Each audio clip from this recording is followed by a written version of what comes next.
दिल्ली की Patiala house court ने महेश कुमावत की 13 दिनों की पुलिस कस्टडी बढ़ाई। 13 दिसंबर को हुए संसद कांड का आरोपी है महेश। जम्मू कश्मीर के अखनूर में घुसपैठ की कोशिश नाकाम। सुरक्षा बलों की जवाबी कार्रवाई में भागे आतंकी। एक आतंकी को जवानों ने किया ढेर। पाकिस्तान ने छंब सेक्टर से कराई घुसपैठ की कोशिश। ध्यान भटकाने के लिए चौकी में लगाई आग। घुसपैठियों की संख्या 4 से ज्यादा होने का दावा। जम्मू कश्मीर के पुंछ में एनकाउंटर साइट से मिले 3 लोगों के शव। मौत की वजह का नहीं हुआ खुलासा। सर्च ऑपरेशन जारी। 21 दिसंबर को हुए आतंकी हमले के बाद राजौरी और पुंछ में सेना का सर्च ऑपरेशन जारी। राजौरी और पुंछ में बंद की गई इंटरनेट सेवा। जम्मू कश्मीर में फिर से आतंकी हमले का अलर्ट। घाटी में बढ़ाई गई सुरक्षा। नाकेबंदी और गाड़ियों की चेकिंग जारी। गुरुवार को जम्मू कश्मीर में हुए आतंकी हमले में उत्तराखंड के गौतम कुमार शहीद। कोट द्वार के रहने वाले थे राइफल मैन गौतम। 11 मार्च को होने वाली थी उनकी शादी। राजौरी आतंकी हमले में कानपुर नगर के रहने वाले जवान करण कुमार शहीद। सीएम योगी आदित्यनाथ ने शहादत को किया नमन। परिवार को 50 लाख की आर्थिक मदद और सरकारी नौकरी देने का ऐलान। बिहार के नवादा के रहने वाले जाबाज चंदन कुमार भी राजौरी आतंकी हमले में शहीद। 1 साल पहले ही हुई थी उनकी शादी।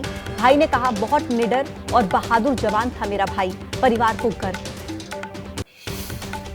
देश की खातिर बेटे चंदन की शहादत पर पिता को गर्व। एक बेटे के बलिदान के बाद भी दोनों बेटों को देश सेवा के लिए सेना में लेने के लिए सरकार से किया आग्रह। बीजेपी पदाधिकारियों की बैठक आज दूसरा दिन। गृह मंत्री अमित शाह दोपहर 2 बजे मीटिंग में होंगे शामिल। लोकसभा चुनाव की तैयारियों को लेकर होगी चर्चा। रामलला की प्राण प्रतिष्ठा के बाद बीजेपी जारी करेगी लोकसभा उम्मीदवारों की पहली लिस्ट। चुनावों के ऐलान से पहले करेगी घोषणा। जनवरी के आखिरी हफ्ते में आ सकती है पहली लिस्ट। 2024 के चुनाव के लिए शुरू हुई सुरों से सियासत। भोजपुरी सुपरस्टार और बीजेपी के सांसद निरहुआ ने मोदी सरकार के समर्थन में जारी किया गीत। केंद्र सरकार की उपलब्धियों को गीतों में पिरोया। छत्तीसगढ़ के मुख्यमंत्री विष्णुदेव साय का दिल्ली दौरा। आज राष्ट्रपति और पीएम मोदी से करेंगे मुलाकात। अमित शाह, निर्मला सीतारमण और बीजेपी अध्यक्ष जेपी नड्डा से भी मिलेंगे विष्णुदेव साय। पूर्व प्रधानमंत्री चौधरी चरण सिंह की जयंती आज। दिल्ली में किसान घाट पहुंचकर आरएलडी प्रमुख जयंत चौधरी ने श्रद्धांजलि अर्पित। समाजवादी पार्टी के गढ़ में हुंकार भरेंगे सीएम योगी। किसान दिवस पर मुरादाबाद में पूर्व प्रधानमंत्री चौधरी चरण सिंह की 51 फीट ऊंची प्रतिमा का होगा अनावरण। किसानों के सम्मान समारोह में बोले योगी आदित्यनाथ। कहा, देश के इतिहास में पहली बार किसी सरकार के एजेंडे का हिस्सा है किसान। लोकसभा चुनाव के लिए कांग्रेस ने पी चिदम्बरम के नेतृत्व में बनाई घोषणा पत्र कमेटी। प्रियंका, सिद्धारमैया, शशि थरूर, इमरान प्रतापगढ़ी समेत कुल 16 नेता कमेटी में शामिल। लोकसभा चुनाव को लेकर कांग्रेस ने तेज की तैयारी। गठबंधन कमेटी की पहली बैठक आज। अशोक गहलोत, भूपेश बघेल, सलमान खुर्शीद और मोहन प्रकाश हैं कमेटी के मेंबर्स। इंडिया गठबंधन पर बिहार के डिप्टी सीएम तेजस्वी यादव का बयान। कहा, इंडिया अलायंस से बीजेपी में है बेचैनी। बिहार में किसी से लड़ाई नहीं। केंद्रीय मंत्री अनुराग ठाकुर बोले, गठबंधन के पास कोई मुद्दा नहीं, कोई समन्वय नहीं, कोई नेता नहीं। कर्नाटक सरकार ने हिजाब पहनने पर लगाई पाबंदी को हटाया। सीएम सिद्धारमैया ने कहा, अब हिजाब पर कोई प्रतिबंध नहीं। बीजेपी की बोम्मई सरकार में लगा था बैन।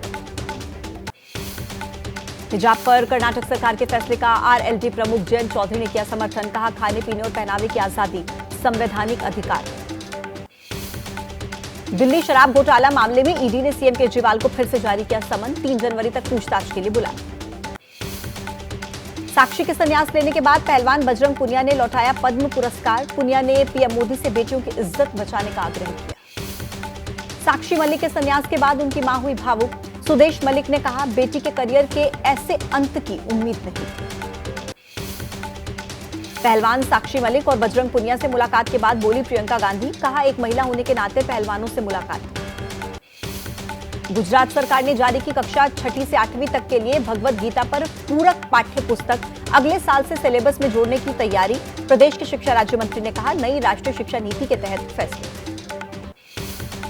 अयोध्या में श्री राम इंटरनेशनल एयरपोर्ट के लोकार्पण से पहले हुआ ट्रायल। रनवे पर उतरा एयरक्राफ्ट। अयोध्या के डीएम ने कहा, काफी हद तक रहा सफल।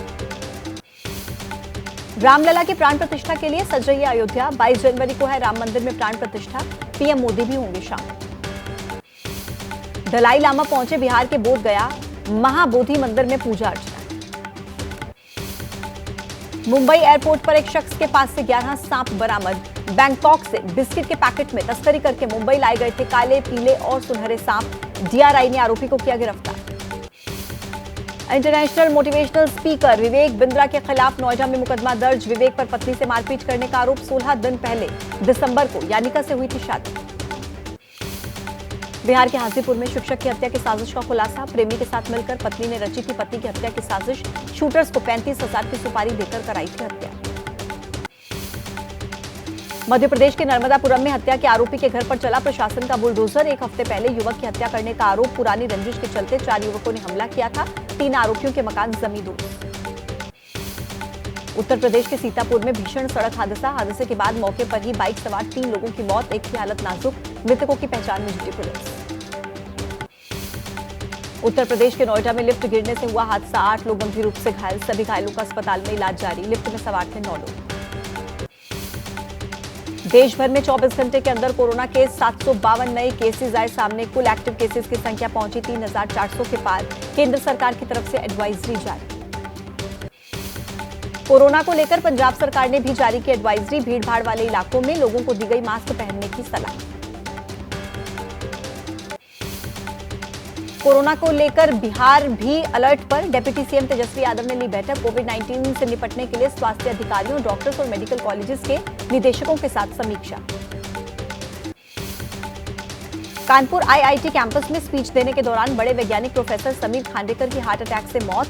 एल्यूमिनाई मीट को लेकर संबोधित कर रहे थे प्रोफेसर।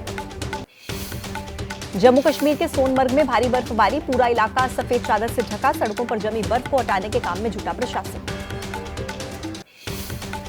तमिलनाडु के इलाकों में भारी बारिश का कहर। कई इलाकों में सब कुछ पानी में समाया। किसानों की मेहनत पर लगा ग्रहण। सड़कें जलमग्न, ट्रेनें रद्द। उफान पर बह रही नदियां। राहत की कर रहे उम्मीद।